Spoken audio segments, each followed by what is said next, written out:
Welcome to Sifa's Corner. What's the one thing you have encountered with chronic illness, especially when you are doing your makeup?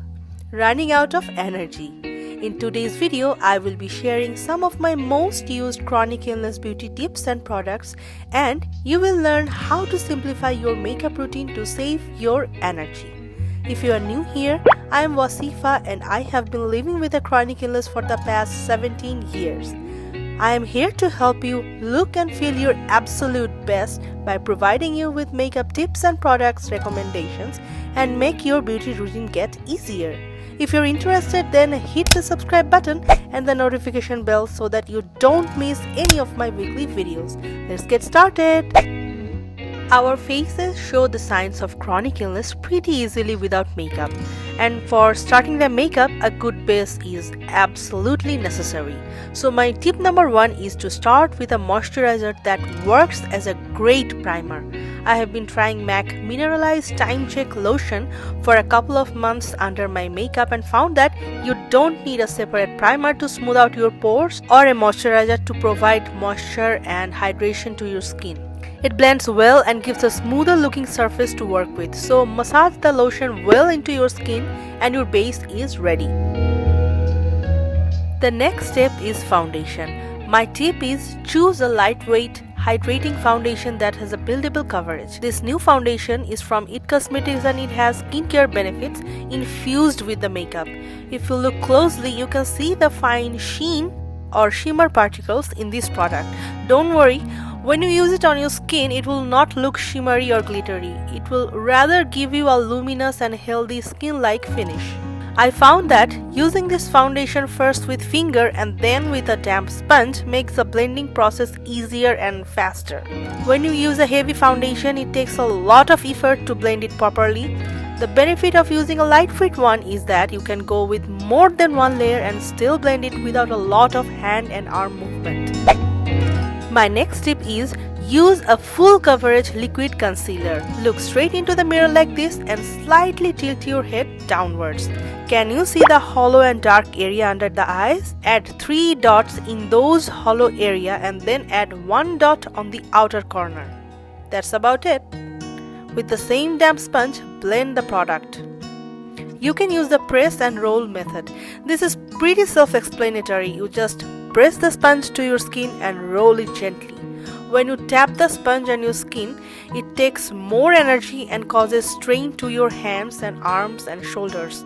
But the press and roll method is a little bit easier. Add a little bit around your mouth if you need coverage and blend it like the same way before and you are pretty much done.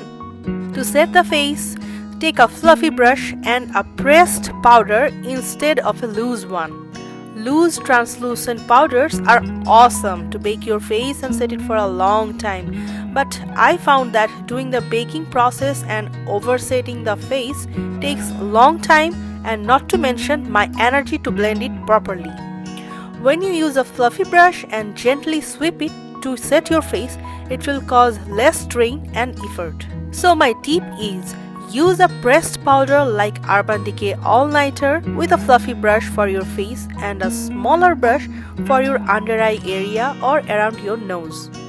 We don't want to skip the brows, so use a brow gel with mascara wand instead of a powder or gels and liquids that require an additional eyebrow brush. Benefit, Thrive Cosmetics, CoverGirl, these brands have good brow gels that come with a mascara wand. You just brush the product in your brow hairs and set it like you are just setting your brow hairs in proper places, and the product pretty much fills in and sets your brow. Doing the brows in this way will not take a lot of strength or effort or technical knowledge, and it is actually a mistake-proof process.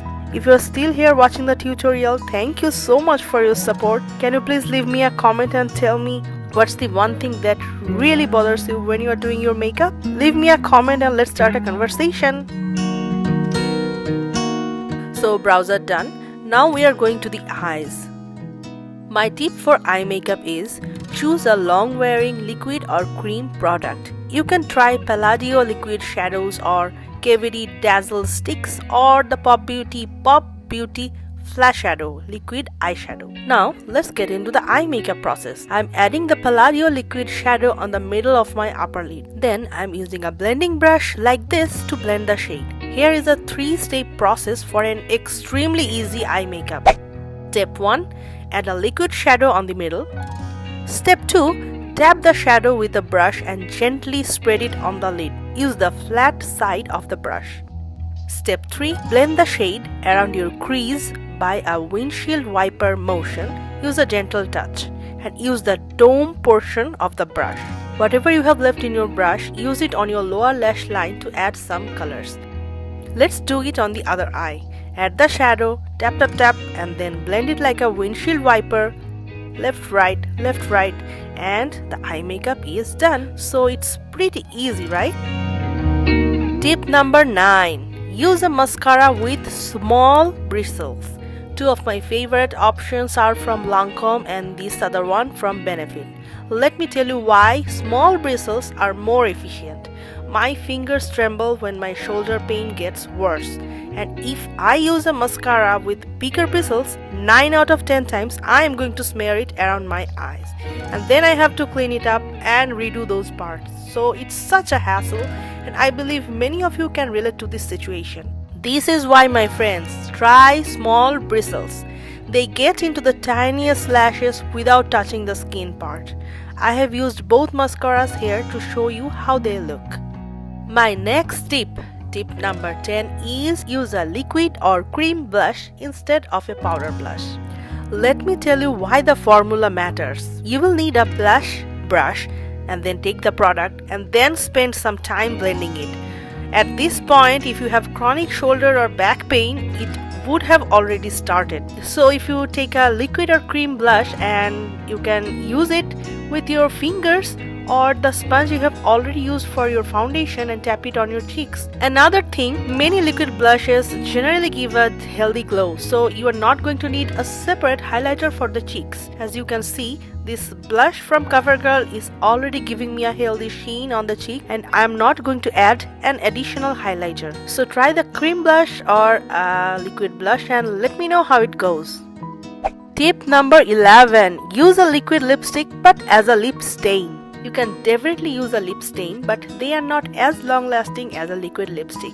Use your finger to take the liquid lipstick and tap it on your lips and blend it. Or if you still have the energy, use it directly on your lips and make it perfect. You can choose any color of your choice. Whatever color makes you happy, it will look good on you. Last but not the least, we have already spent most of our energy on the face. So for the hair, add a pretty band or hair clip and do a bun if your hair is long, or keep it open with some pretty accessories if it's short.